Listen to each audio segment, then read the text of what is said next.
Hello everyone, welcome to ओकुल India के सबसे अफोर्डेबल लर्निंग प्लेटफॉर्म में आप सभी लोगों का एक बार फिर से बहुत बहुत स्वागत है।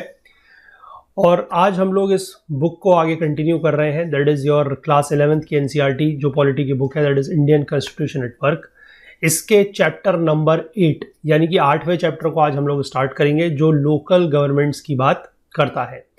पिछला चैप्टर जो आप लोगों ने देखा था, दैट इज चैप्टर नंबर 7, वो फेडरलिज्म की बात कर रहा था। फेडरलिज्म मतलब मैंने आपको बताया था संघवाद, सेंटर स्टेट रिलेशंस के बारे में, और सारे जो रिलेटेड प्रोविजंस थे उसकी बात हमने वहाँ पर करी है। आज से हम लोग जो है चैप्टर नंबर 8 को स्टार्ट करेंगे, और अब हमारे सिर्फ 3 चैप्टर इस बुक के बचे हुए हैं, और हम लोग कोशिश करेंगे कि बहुत जल्द उनको कंप्लीट कर लिया जाए।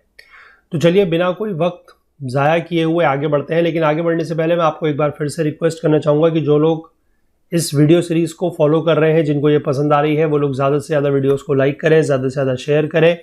और जो लोग चैनल पर नए हैं, अगर उन लोगों ने चैनल को अभी तक सब्सक्राइब नहीं किया है तो प्लीज़ चैनल को सब्सक्राइब भी ज़रूर कर लें। यहाँ पर इस तरीके के ही और भी बहुत से नए वीडियोज़, नए कोर्सेज जो है वो आप लोगों के लिए आते रहेंगे। गवर्नेंस का कोर्स भी हमारे पास चल रहा है, लक्ष्मीकांत पॉलिटी हम लोग कवर कर चुके हैं। इसी तरीके से और एनसीईआरटीज़ और बाकी अदर बुक्स के कोर्स भी हम लोग आपके लिए लेके आएंगे। लेकिन उसके लिए आप लोग चैनल को ज़रूर सब्सक्राइब कर लीजिए, ताकि कोई भी नया वीडियो हमारी तरफ से आए तो वो आपको नोटिफिकेशन उसका मिल जाए। तो चलिए फिलहाल हम लोग जो है लोकल गवर्नमेंट्स चैप्टर 8 को पार्ट 1 के साथ शुरू करते हैं।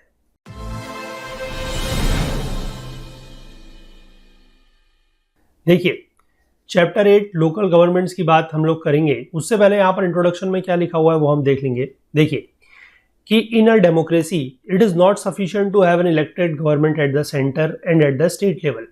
यानी कि डेमोक्रेसी में, डेमोक्रेसी मतलब लोकतंत्र, जहाँ पर बेसिकली इलेक्शंस वगैरह होते हैं ना। डेमोक्रेसी को आप सिंपल ये समझ सकते हैं कि जहाँ पर इलेक्शंस होते हैं, चुनाव होते हैं, वहाँ पर इलेक्टेड गवर्नमेंट का सिर्फ सेंटर पर और स्टेट पर ही होना ज़रूरी नहीं है। इट इज़ नॉट सफिशिएंट, ठीक है। It is also necessary that even at the local level there should be an elected government to look after the local affairs। यानी कि सिर्फ सेंटर में, यानी कि सिर्फ केंद्र पे और राज्य के स्तर यानी कि स्टेट के लेवल पर ही इलेक्टेड गवर्नमेंट का होना ज़रूरी नहीं है, बट कि उससे नीचे यानी कि लोकल लेवल पर भी इलेक्टेड गवर्नमेंट होनी चाहिए, जो वहाँ के लोकल अफेयर्स को देख सके। तो इस चैप्टर में जो है आप लोग यही सब पढ़ेंगे कि हमारे देश में लोकल गवर्नमेंट का स्ट्रक्चर कैसा है, और साथ ही साथ आप लोग ये भी पढ़ेंगे कि लोकल गवर्नमेंट की इंपॉर्टेंस क्या है, मतलब उसकी ज़रूरत क्या है, उसकी महत्वता क्या है, and ways to give them independent power, और किस तरीके से उनको इंडिपेंडेंस पावर्स दी जा सकती है, उसके बारे में भी आप लोग पढ़ेंगे।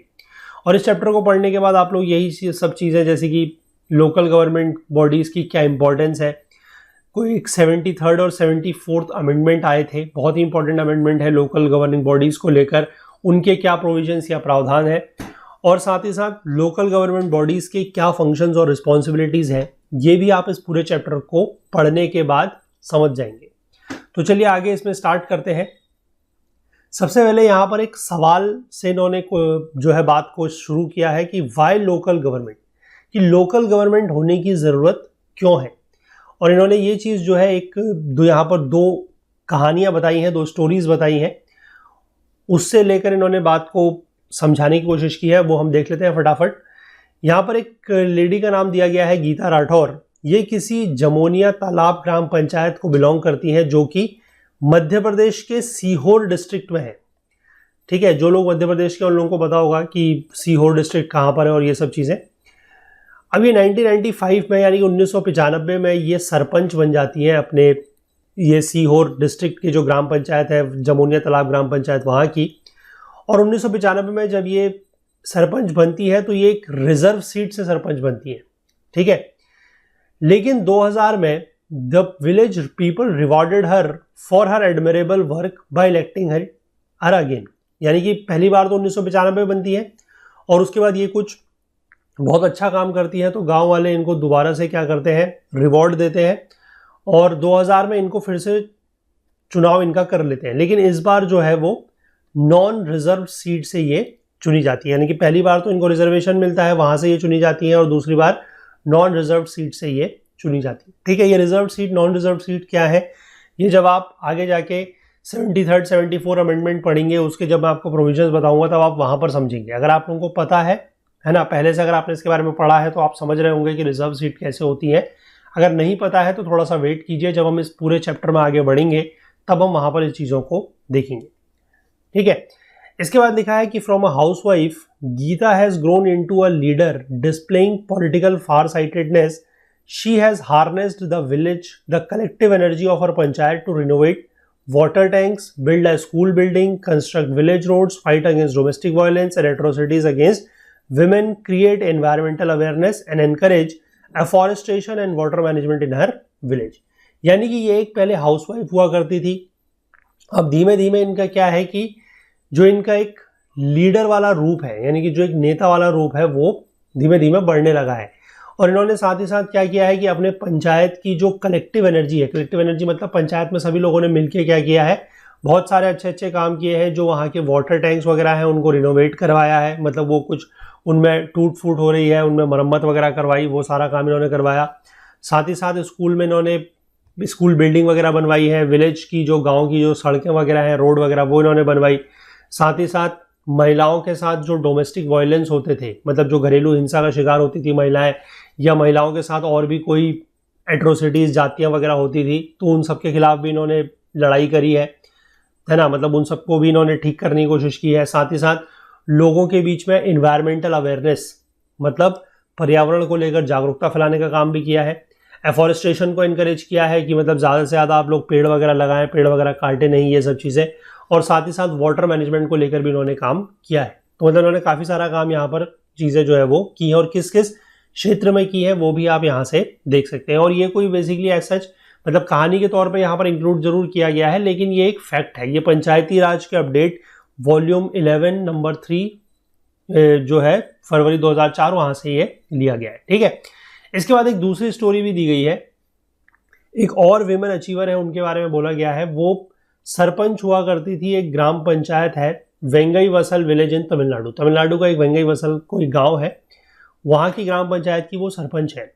1997 यानी कि 1997 में तमिलनाडु गवर्नमेंट क्या करती है, 2 हेक्टेयर्स ऑफ लैंड अलॉट करती है 71 गवर्नमेंट एम्प्लॉयज को। ठीक है, बड़ी इंटरेस्टिंग स्टोरी है, इसको ध्यान से सुनिएगा कि वो 71 गवर्नमेंट एम्प्लॉयज को, तमिलनाडु की जो गवर्नमेंट है यानी कि स्टेट गवर्नमेंट, ठीक है, स्टेट गवर्नमेंट क्या करती है, 2 हेक्टेयर की लैंड 71 गवर्नमेंट एम्प्लॉयज को अलॉट करती है। And this piece of land fell within the vicinity of this gram panchayat. और जो ये लैंड है ये कौन सी ग्राम पंचायत में पड़ती है, ये जो वेंगई वसल विलेज की ग्राम पंचायत है वहां पर। अब on the instructions of higher authorities the district collector of Kanchipuram directed the president of the gram panchayat to pass a resolution endorsing the allotment of the said land for the purpose already decided. अब जो district collector होता है, यानी कि जिसको आप DM भी बोलते हैं आज की डेट में, जो आगे जाके आप लोग भी बनेंगे, जो यूपीएससी की तैयारी कर रहे हैं वो सब लोग, तो उसको ऊपर से ऑर्डर आता है। और वो जो डिस्ट्रिक्ट कलेक्टर होता है कांचीपुरम डिस्ट्रिक्ट का, वो क्या करता है, वो इस ग्राम पंचायत की जो प्रेसिडेंट यानी कि जो सरपंच है, उनको ये डायरेक्शन देता है कि आप एक रेजोल्यूशन पास कीजिए और जिसमें ये चीज़ का एंडोर्समेंट करना है। एंडोर्समेंट करना मतलब एक तरीके से आप कहिए उसकी बढ़ाई करना, एडवर्टाइजमेंट टाइप करना, है ना, कि ये जो अलॉटमेंट हुआ है इस लैंड का, कि मतलब हमने अपने गवर्नमेंट एम्प्लॉयज को इतना लैंड दिया है और ये सब चीज़ें इस पर्पस के लिए दिया गया है, उसका एंडोर्समेंट करने की बात उन्होंने कही। लेकिन ये जो प्रेसिडेंट है, प्रेसिडेंट मतलब कौन है, ये सरपंच की बात हो रही है यहाँ पर। ठीक है, जो ये प्रेसिडेंट यानी कि जो ये सरपंच है और जो बाकी इसकी ग्राम पंचायत है, उन्होंने इस तरीके के ऑर्डर को पास करने से क्या कर दिया, मना कर दिया। और कलेक्टर ने उसके बाद एक ऑर्डर जारी करा, एक ऑर्डर इशू किया कि वो सारी की सारी लैंड को क्या कर लिया जाए, एक्वायर कर लिया जाए। क्योंकि वो लैंड कहाँ पर थी, वो उस पंचायत के अंदर थी। तो उन्होंने कहा कि भैया आप इसको एंडोर्स करिए, उन्होंने मना कर दिया एंडोर्स करने से। तो उन्होंने कहा ठीक है कि हम इसको एक्वायर कर लेंगे। अब इसके खिलाफ जो ग्राम पंचायत है, उन्होंने एक रिट पिटीशन फाइल किया मद्रास हाईकोर्ट में इस कलेक्टर के एक्शन के खिलाफ। अब मद्रास हाईकोर्ट की जो एक सिंगल जज बेंच थी, उसने कलेक्टर के ऑर्डर को सही ठहरा दिया, उन्होंने अपहेल्ड कर दिया। उन्होंने कहा भाई जो कलेक्टर कह रहे हैं वो ठीक है, और ये बोला कि there was no need to take the panchayat consent. तो पंचायत की आपको रजामंदी लेने की या पंचायत की आपको ये बात बोलने की कि भैया आप इसको एंडोर्स करिए और ये सब चीजें करिए, कलेक्टर को कोई जरूरत नहीं थी, ऐसा कोर्ट ने बोला। अब पंचायत ने फिर क्या करा कि कोर्ट की जो सिंगल जज बेंच थी उसके खिलाफ डिवीजन बेंच में उन्होंने क्या कर दिया, फिर से अपील कर दी। ठीक है, अब आप लोगों को अगर पता है कि ये division bench of the court क्या होती है, तो डिवीजन बेंच क्या होती है ये आप मुझे नीचे कमेंट सेक्शन में बताइएगा। ठीक है, हालांकि हम लोगों ने पहले इसके बारे में कहीं ना कहीं बात की हुई है, अगर आप लोगों को पता है तो आप नीचे कमेंट सेक्शन में बताइएगा, अदरवाइज फिर इसको हम लोग वहां पर डिस्कस कर लेंगे। अब अपने ऑर्डर में जो डिवीजन बेंच है वो क्या बोलती है, उसने सिंगल जज के ऑर्डर को रिवर्स करा। उसने ये बोला कि government order amounted to not only infringement of the powers of the panchayat but a gross violation of the constitutional status of the panchayat. तो जो डिवीजन बेंच थी उसके जजेस ने ये बोला कि जो ये हरकत की गई है, मतलब जो कलेक्टर ने ऑर्डर इशू किया है कि लैंड को एक्वायर कर लिया जाए, ये सिर्फ और सिर्फ पंचायत की जो पावर्स हैं उनका ही इंफ्रिंजमेंट नहीं है, मतलब वो तो इंफ्रिंजमेंट तो है ही है, साथ ही साथ जो पंचायत का कॉन्स्टिट्यूशनल स्टेटस है, मतलब जो उनका एक संवैधानिक स्तर है ना, जो एक संवैधानिक उनकी पहचान है, उसका भी वॉयलेशन है, उसका भी उल्लंघन करता है। आई होप बात समझ में आ रही है।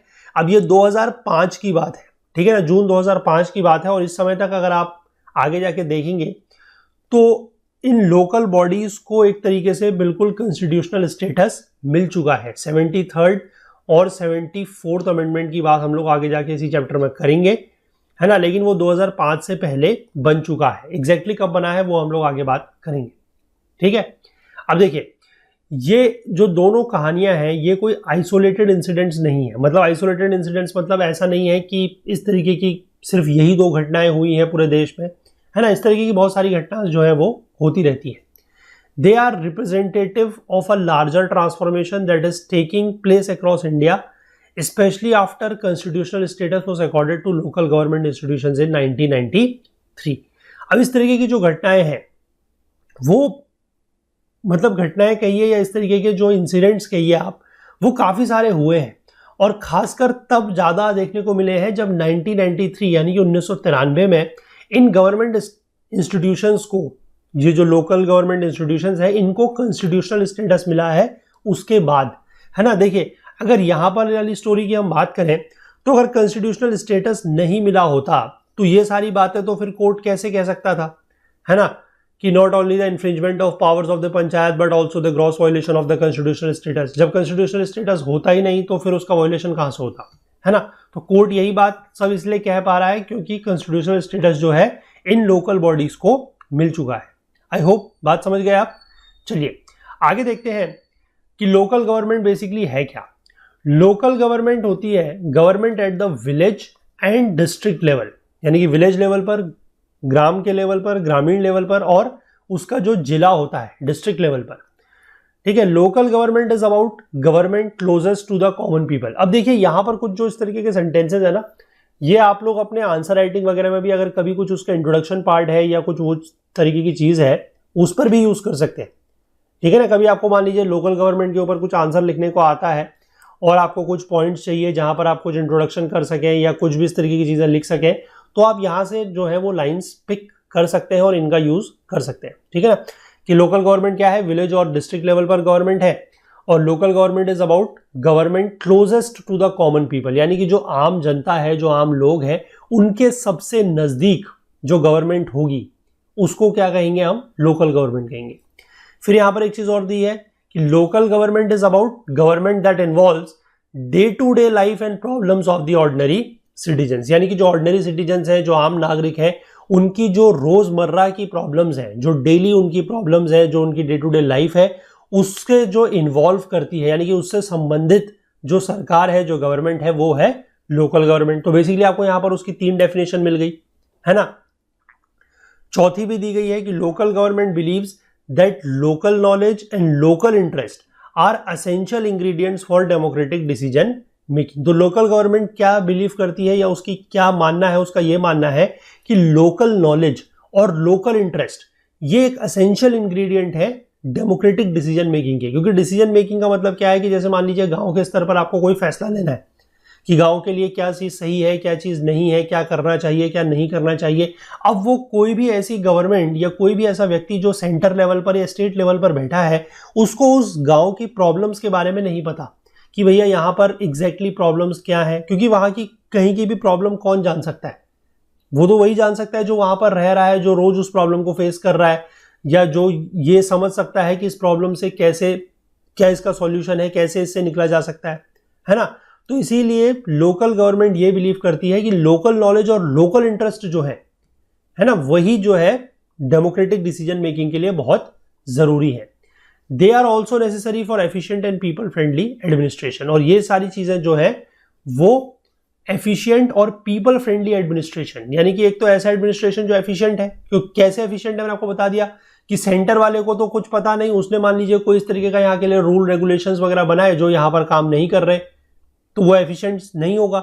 और साथ ही साथ पीपल फ्रेंडली कैसे, क्योंकि आप जब लोकल लेवल पर चीजें बनाएंगे है ना, और लोकल लोगों की नॉलेज से और उनकी जो नीड है, जो उनकी जरूरत है, जो उनके इंटरेस्ट है, उसके हिसाब से चीजें बनाएंगे तो वो पीपल फ्रेंडली भी होंगी, क्योंकि आप उनके हिसाब से बना रहे हैं, है ना। और लोकल गवर्नमेंट की एडवांटेज क्या है कि that it is so near the people, वो लोगों के काफी नजदीक है। इसका क्या फायदा है? इसका यह फायदा है कि convenient for the people to approach the local government for solving their problems both quickly and with minimum cost. अब अगर ये सरकार, ये जो लोकल गवर्नमेंट है, ये लोगों के इतने नजदीक है, तो उससे फायदा क्या है? उससे फायदा यह है कि लोग जो है इसको बड़ी आसानी से क्या कर सकते हैं, अप्रोच कर सकते हैं, है ना, ताकि जो उनकी प्रॉब्लम्स वगैरह है उसको जल्दी से उसका सॉल्यूशन निकल जाए और बहुत कम कॉस्ट में सॉल्यूशन निकल जाए। अब मान लीजिए कोई एक, जैसे यहां पर एक एग्जांपल दिया था कि मध्य प्रदेश का कोई सीहोर डिस्ट्रिक्ट है, या तमिलनाडु का कोई एक बहुत विलेज है ना, कोई मतलब बहुत ही बैकवर्ड या लोकल कोई विलेज है, वहां का व्यक्ति अगर अपनी प्रॉब्लम लेके सेंट्रल गवर्नमेंट के पास दिल्ली में जाएगा तो क्या वो उसकी प्रॉब्लम को सुनेंगे? चलिए मान लीजिए सुन भी लिया और कुछ करने का आश्वासन दे भी दिया, तो लेकिन वो फिर प्रॉब्लम कब तक सॉल्व होगी, कैसे सॉल्व होगी, कह नहीं सकते। तो यानी कि प्रॉब्लम, पहली बात तो यह है कि अगर सॉल्व हो भी गई तो क्विकली सॉल्व नहीं होगी उस केस में, है ना, कि जब व्यक्ति जो है वो अपने स्टेट के कैपिटल पे जाकर वहां की जो गवर्नमेंट है उससे बात कर रहा है, या देश की राजधानी दिल्ली में जाकर सेंट्रल गवर्नमेंट से बात कर रहा है, तो क्विकली वो प्रॉब्लम रिजॉल्व उसकी नहीं हो सकती। साथ ही साथ अगर क्विकली रिजॉल्व होती भी है तो कॉस्ट उसकी बहुत ज्यादा लग जाएगी, है ना। तो इसीलिए गवर्नमेंट लोकल होने का फायदा क्या है कि वो लोगों के बहुत नजदीक है, लोग वहां पर जल्दी से अप्रोच कर सकते हैं, उनकी प्रॉब्लम जो है वो क्विकली और मिनिमम कॉस्ट में रिजॉल्व हो सकती है। आई होप क्लियर है।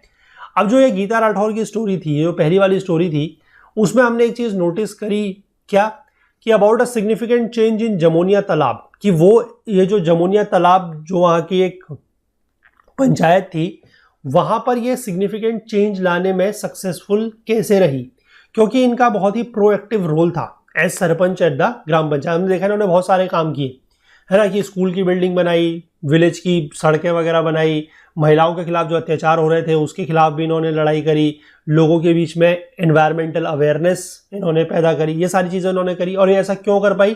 क्योंकि ये बहुत ज्यादा प्रोएक्टिव थी। प्रोएक्टिव होने का मतलब क्या है कि आप खुद से इनिशिएटिव लेकर काम कर रहे हैं, that is known as being proactive. और Vengaivasal village is able to still retain its land and the right to decide what to do with it because of the relentless effort of the gram panchayat president and its member. और जो दूसरी वाली story में दिया गया था कि वो लैंड को अपने पास क्यों रख पाए, क्योंकि उनके जो ग्राम पंचायत के सरपंच या प्रेसिडेंट थे और उनके मेंबर थे, उन्होंने रिलेंटलेस एफर्ट दिखाया। रिलेंटलेस एफर्ट मतलब पहली बार में तो उन्होंने जो डिस्ट्रिक्ट कलेक्टर का ऑर्डर था उसको उन्होंने मना कर दिया कि भैया हम ये एंडोर्स वगैरह नहीं करेंगे। फिर उसके बाद हाई कोर्ट की सिंगल जज बेंच में केस जाता है, उन्होंने वहां उसके खिलाफ लड़ाई करी, मतलब फाइट करा कोर्ट में केस। फिर वो केस जब उनके फेवर में फैसला नहीं आता तो वो फिर उस सिंगल जज बेंच के खिलाफ जो फैसला आता है, मतलब जो सिंगल जज बेंच जो फैसला देती है उसके खिलाफ वो लोग डिवीजन बेंच में जाते हैं, है ना। तो ये सारी चीजें जो है चलती हैं, ये रिलेंटलेस एफर्ट है। मतलब ऐसा नहीं कि एक बार कहीं पर कोई प्रॉब्लम आई तो अपना थक हार के बैठ गए, है ना, ऐसा नहीं है। चीजें जो है वो कंटिन्यूअस, आपके रास्ते में क्या हो रहा है कि बाधाएं आ रही हैं, रुकावटें आ रही हैं, लेकिन आप फिर भी उनसे आगे बढ़ रहे हैं। तो ये स्टोरीज बेसिकली कहीं ना कहीं आपको भी प्रेरित करती है कि आप अपनी तैयारी में जब भी कोई प्रॉब्लम आती है तो उससे डरना नहीं है, हारना नहीं है, प्रोएक्टिव तरीके से काम करते रहना है और अपने रिलेंटलेस एफर्ट्स करते रहने हैं। ठीक है, चलिए आगे देखिए। लोकल गवर्नमेंट जो है वो बहुत ज्यादा इफेक्टिव हो सकती है in protecting the local interest of the people. ये तो सही बात है कि लोकल गवर्नमेंट जो है वो बहुत ज्यादा इफेक्टिव हो सकती है लोगों के लोकल इंटरेस्ट को प्रोटेक्ट करने के लिए। अब डेमोक्रेसी क्या है? Democracy is about meaningful partition, it is also about accountability. Democracy का मतलब क्या है? डेमोक्रेसी मतलब मैंने आपको वही बताया कि जहां पर इलेक्शंस वगैरह होते हैं, यानी कि आप अपने रिप्रेजेंटेटिव वगैरह का चुनाव करते हैं। तो पहली बात तो यह है कि वहां पर लोगों का पार्टिसिपेशन होगा, क्योंकि ज्यादा से ज्यादा लोग क्या करेंगे, वोटिंग वगैरह करेंगे, इलेक्शन में पार्ट लेंगे, तो यानी कि उनका पार्टिसिपेशन हो रहा है। साथ ही साथ अकाउंटेबिलिटी भी है। अकाउंटेबिलिटी कैसे कि किसी भी आप अपने रिप्रेजेंटेटिव का चुनाव करते हैं तो कल की डेट में आप उससे सवाल जवाब कर सकते हैं, that is known as accountability, है ना। तो दोनों चीजें जो है वो डेमोक्रेसी में होती है, मीनिंगफुल पार्टिसिपेशन भी है और साथ ही साथ अकाउंटेबिलिटी भी है। Strong and vibrant local government ensure both active participation and purposeful accountability. जो ये गीता राठौर की स्टोरी थी वो कमिटेड पार्टिसिपेशन है, क्योंकि उन्होंने खुद भी पार्टिसिपेट किया, वहां पर काफी सारे काम वगैरह जो है वो खुद से करे, प्रोएक्टिव रोल लेकर। और वंगाई वसाल विलेज की जो ग्राम पंचायत है उनका relentless effort to secure its rights over land were example of a mission to ensure accountability, क्योंकि उनको अकाउंटेबिलिटी उसकी मतलब प्रूफ करनी थी। अब कल की डेट में वही होगा कि अगर आपके कोई सरपंच वगैरह है ना, वो गांव की जमीन किसी और को उठा के दे दें तो फिर गांव वाले उनसे सवाल जवाब पूछ सकते हैं, दैट इज अकाउंटेबिलिटी। तो उसी अकाउंटेबिलिटी को इंश्योर मतलब उसी अकाउंटेबिलिटी को बनाए रखने के लिए, इंश्योर करने के लिए उन्होंने ये सारा का सारा रिलेंटलेस एफर्ट दिखाया। तो it is at the level of local government that common citizens can be involved in decision making concerning their lives, there needs and above all their development. तो लोकल गवर्नमेंट के स्तर पर ही ये हो सकता है कि जो कॉमन सिटीजन है, जो आम नागरिक हैं, वो डिसीजन मेकिंग में इन्वॉल्व रहे और ऐसे डिसीजन जो उनके लाइफ को कंसर्न कर रहे हैं, इफेक्ट कर रहे हैं, उनकी जो ज़रूरतें हैं, उनका जो डेवलपमेंट है, उन सब के बारे में वो लोग काम कर सकते हैं, बात कर सकते हैं। It is necessary that in a democracy tasks which can be performed locally should be left in the hands of the local people and their representative। तो डेमोक्रेसी में ये भी बहुत जरूरी है कि ऐसे काम जिसको लोकल लेवल पर किया जा सकता है, ठीक है, उनको लोकल लोगों तक ही छोड़ देना चाहिए। मतलब लोकल लोग जो काम कर सकते हैं वो उनको करने देना चाहिए, लोकल लोगों को और उनके रिप्रेजेंटेटिव को। कॉमन पीपल जो है they are more familiar with their local government than with the government at the state और नेशनल लेवल। जो लोकल लोग हैं वो अपनी लोकल मतलब जो कॉमन पीपल है, जो आम जनता है, वो लोकल गवर्नमेंट के साथ ज्यादा फेमिलियर है। वो स्टेट और नेशनल गवर्नमेंट के साथ उतनी फेमिलियर नहीं होगी जितनी वो लोकल गवर्नमेंट के साथ है। क्यों? क्योंकि वो उनके ही बीच के लोगों में से मिलके बनी है। They are also more concern with what local government does और has failed to do as it has a direct bearing and impact on their day to day life, है ना। ऑब्वियस सी बात है कि अगर उन्होंने कोई गवर्नमेंट वहां पर बनाई है लोकल लेवल पर, तो वो लोग डेली बेसिस पर क्या काम कर रहे हैं या क्या काम उनको करने को लिए बोला गया था उन्होंने नहीं करा, वो उससे ज्यादा कंसर्न होंगे। कौन? जो कॉमन पीपल है वहां के वो। क्योंकि अगर वो कुछ काम करते हैं तो उससे उन लोगों का फायदा होगा, नहीं करते हैं तो फिर उससे उनकी जो डे टू डे लाइफ है, जो डेली की दिनचर्या है, उस पर भी फर्क पड़ेगा। तो इसलिए अगर हम लोग लोकल गवर्नमेंट को स्ट्रेंथन करते हैं, मजबूती देते हैं, तो it is like strengthening the democratic process. तो इसका मतलब क्या है कि हम लोग डेमोक्रेसी को या डेमोक्रेटिक प्रोसेसेस को क्या कर रहे हैं? स्ट्रेंथन कर रहे हैं, मजबूती दे रहे हैं। आई होप यहां तक बात बिल्कुल क्लियर है। इसके बाद यहां पर दो सवाल दिए गए हैं, वो ये है कि लोकल गवर्नमेंट स्ट्रेंथन डेमोक्रेसी की, how does the local government strengthen democracy. Local government democracy को किस तरीके से मजबूती प्रदान करती है, स्ट्रेंथ प्रोवाइड करती है। और दूसरा यहां पर दिया गया है कि अब in the example given above what do you think the government of Tamil Nadu should have done. वो जो लैंड वाला केस है उसके केस में तमिलनाडु की सरकार ने क्या किया जाना चाहिए था। ठीक है, तो इन दोनों सवालों के जवाब, चीजें अगर आप समझ रहे हैं, कंसेप्ट समझ रहे हैं, तो नीचे कमेंट सेक्शन में इनका जवाब जरूर दीजिएगा। हम लोग इनको फिर आगे डिस्कस करेंगे। इसके बाद हम बात करते हैं growth of local government in India, कि भारत में लोकल गवर्नमेंट की जो शुरुआत है वो कैसे हुई और किस तरीके से ये आगे बढ़ा। Let us now discuss how local government has grown in India and whatever constitution says about it. It is believed that self-governing village communities existed in India from the earliest times in the forms of sabhas. है ना, आप लोगों ने history वगैरह में भी पढ़ा होगा कि इस तरीके की सभाज वगैरह जो थी वो पहले भी एग्जिस्ट करती थी। तो ये कोई बहुत मतलब नया कंसेप्ट नहीं है कि लोकल लेवल पर इस तरीके की कुछ कम्युनिटीज वगैरह होती थी, वो नई बात नहीं है, वो पहले से भी होती थी, आप लोगों ने हिस्ट्री में भी पढ़ा होगा। In the course of time These villages bodies took the shape of panchayat, और जैसे जैसे समय बीतता गया ये जो विलेज असेंबलीज वगैरह थी या जो विलेज बॉडीज थी, इन्होंने एक पंचायत की शक्ल ले ली और पंचायत बेसिकली जो वर्ड है वो बना है पंच यानी कि 5 से, असेंबली ऑफ 5 पर्सन्स, ठीक है। And these panchayats resolve issues at the village level, और ये जो पंचायत होती थी ये कोई भी जो मसले होते थे, जो इश्यूज होते थे विलेज लेवल पर, उनको ये रिजॉल्व करती थी। और इनके जो रोल हैं और इनके जो फंक्शंस हैं वो समय समय पर क्या होते रहे, चेंज होते रहे। अब इसके बाद जैसे जैसे आगे बढ़े तो इलेक्टेड लोकल गवर्नमेंट्स की बात आई, और ये चीज़ें जो है कि इलेक्टेड लोकल गवर्नमेंट्स जो है वो बननी शुरू हुई 1882 के बाद, 1882 के बाद। अंग्रेजों का शासन चल रहा था और लॉर्ड रिपन जो उस समय के वाइसरॉय हुआ करते थे, उन्होंने इनिशिएटिव उठाया था इस तरीके की इलेक्टेड लोकल गवर्नमेंट बॉडीज बनाने के लिए। और उस समय इनको जो है क्या बोला जाता था, इनको बोला जाता था उस समय लोकल बोर्ड्स, ठीक है। अब लेकिन बहुत ही स्लो प्रोग्रेस चल रही थी इस संबंध में, तो इंडियन नेशनल कांग्रेस थी, उन्होंने क्या सरकार को रिक्वेस्ट करी, क्या अर्ज करा कि कुछ नेसेसरी स्टेप्स लिए जाएं ताकि लोकल बॉडीज को और ज़्यादा इफेक्टिव बनाया जाए। अब उसके बाद 1919 का जो गवर्नमेंट ऑफ इंडिया एक्ट आता है, उसमें विलेज पंचायत्स जो है वो कई सारे प्रोविंसेस में बना दी जाती है, और यही जो ट्रेंड है वो आगे भी चलता रहता है। और 1935 का जो फिर से गवर्नमेंट ऑफ इंडिया एक्ट आता है, उसमें ये आगे बढ़ता जाएगा, और अलग अलग प्रोविंसेस में क्या होगा कि विलेज पंचायत अब बनती जाएंगी। उसके बाद जब इंडिया का फ्रीडम मूवमेंट चल रहा था, यानी कि जब स्वतंत्रता का आंदोलन चल रहा था, तो उस समय जो महात्मा गांधी थे उन्होंने क्या बोला था, उन्होंने decentralisation of economic and political power को लेकर बहुत ज्यादा उसका बात कही थी। उन्होंने ये बोला था कि जो इकोनॉमिक और पॉलिटिकल पावर है वो डिसेंट्रलाइज होनी चाहिए, वो सिर्फ और सिर्फ एक ही के हाथ में नहीं रहनी चाहिए, वो अलग अलग जगह पर होनी चाहिए। उनका यह मानना था कि strengthening village panchayats was a means of effective decentralisation. और इफेक्टिव डिसेंट्रलाइजेशन कब हो सकता है, जब हम विलेज पंचायत को क्या करें, स्ट्रेंथ करें, उनको मजबूती दें।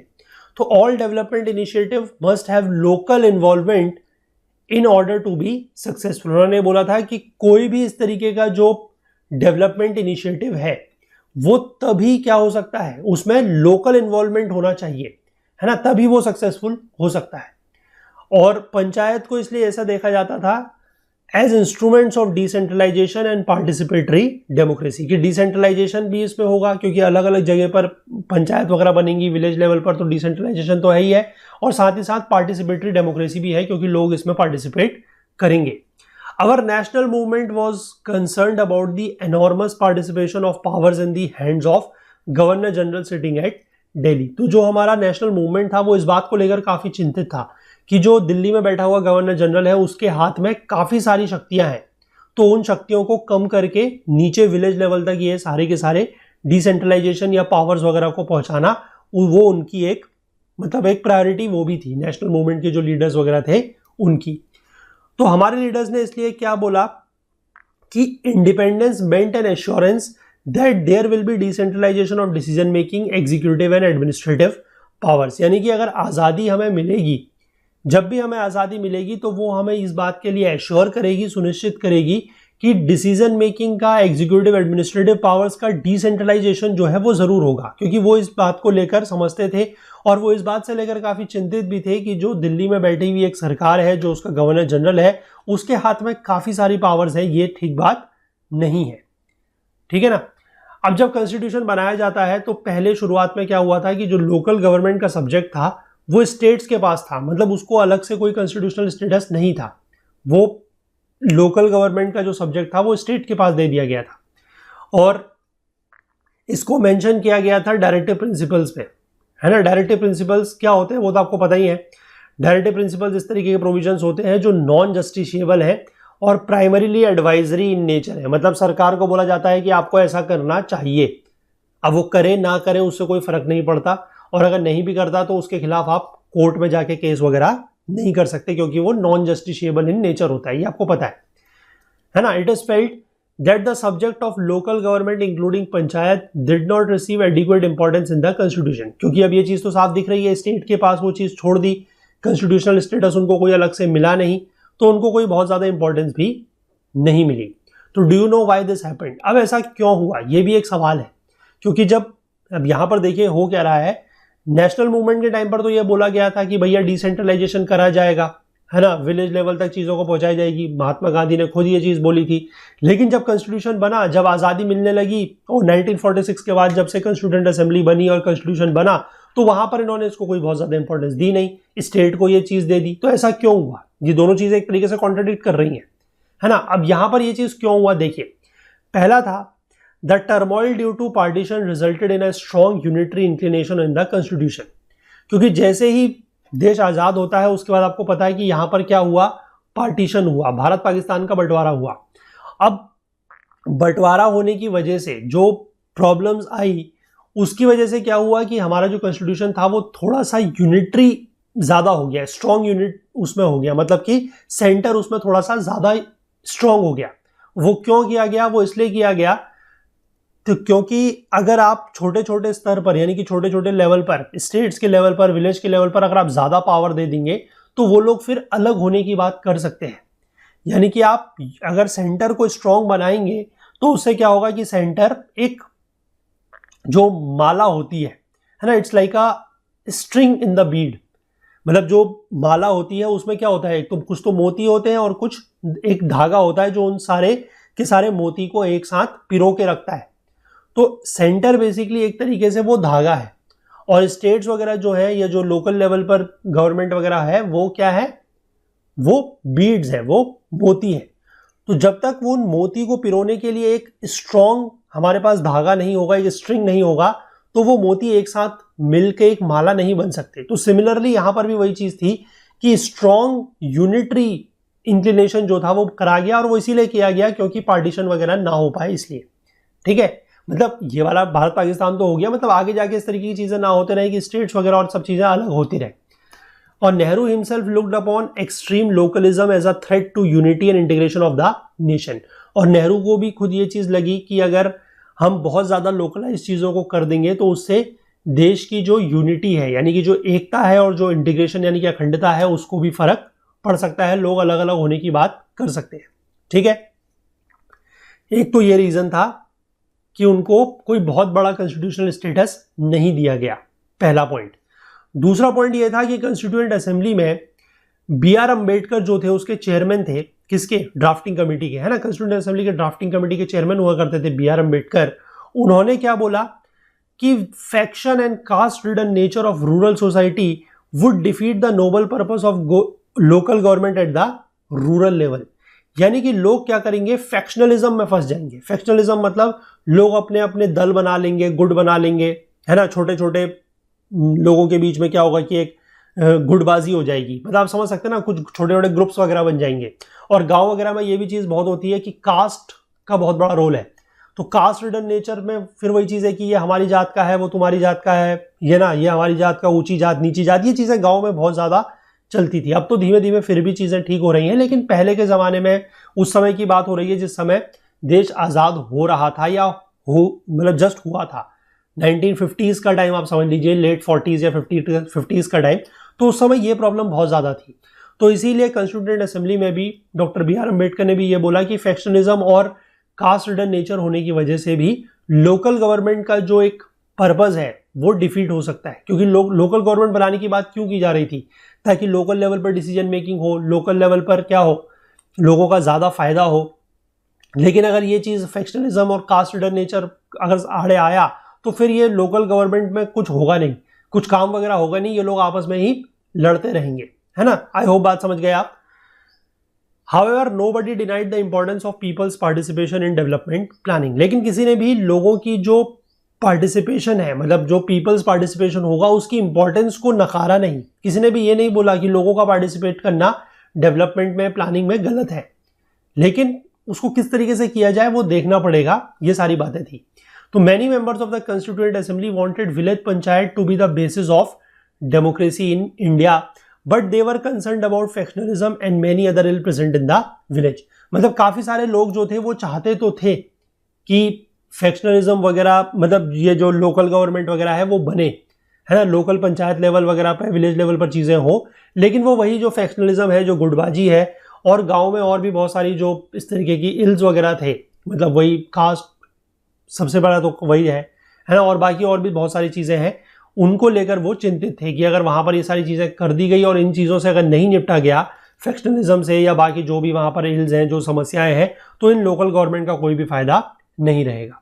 ठीक है, इसी को लेकर जो एक ये है अनंत सयानम अयंगर, इन्होंने कुछ बोला था जब कॉन्स्टिट्यूएंट असेंबली की डिबेट्स वगैरह चल रही थी कि in the interest of the democracy the villages may be trend in the art of self government, यानी कि डेमोक्रेसी के हित में जो विलेजेस हैं उनको सेल्फ गवर्नमेंट की एक कला सिखाई जानी चाहिए। We must be able to reform the villages and introduce democratic principles of the government there. मतलब वही बात है कि लोग उसके पक्ष में थे तो सही, जो कॉन्स्टिट्यूएंट असेंबली के जो मेंबर्स वगैरह थे वो लोकल गवर्नमेंट के पक्ष में थे तो सही, लेकिन जो विलेज लेवल पर जो प्रॉब्लम्स थी, जैसे फैक्शनलिज्म हो गया, कास्ट बेस्ड लोगों का जो एटीट्यूड है, वो उसके लेकर वो लोग थोड़ा सा चिंतित थे। आई होप चीज़ें क्लियर हैं। यह अनंत सयानम अयंगर जो है ये थोड़ा सा इंपॉर्टेंट पर्सन, इनके बारे में आप चाहे तो नोट कर सकते हैं। ये फर्स्ट डिप्यूटी स्पीकर थे लोकसभा के, इसके बाद सेकंड स्पीकर बनते हैं ये लोकसभा के।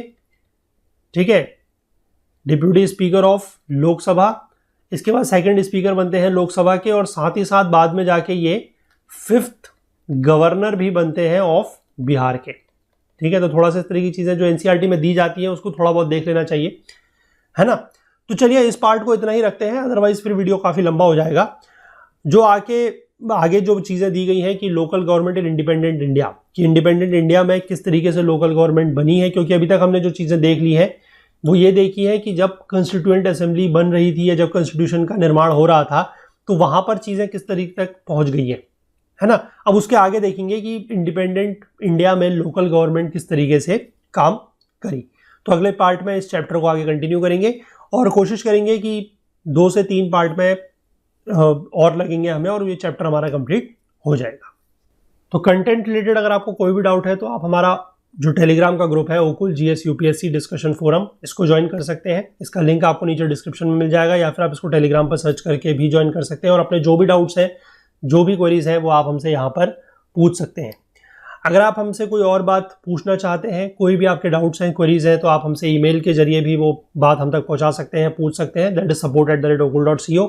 बाकी आप हमसे social media platforms Facebook, Instagram, LinkedIn और ट्विटर के माध्यम से भी जुड़ सकते हैं और अपनी जो भी बात आप हम तक पहुँचाना चाहें वो हम तक पहुँचा सकते हैं। तो चलिए मिलेंगे अगले लेक्चर में, इस चैप्टर को आगे कंटिन्यू करेंगे। तब तक के लिए अपना बहुत बहुत ध्यान रखिएगा।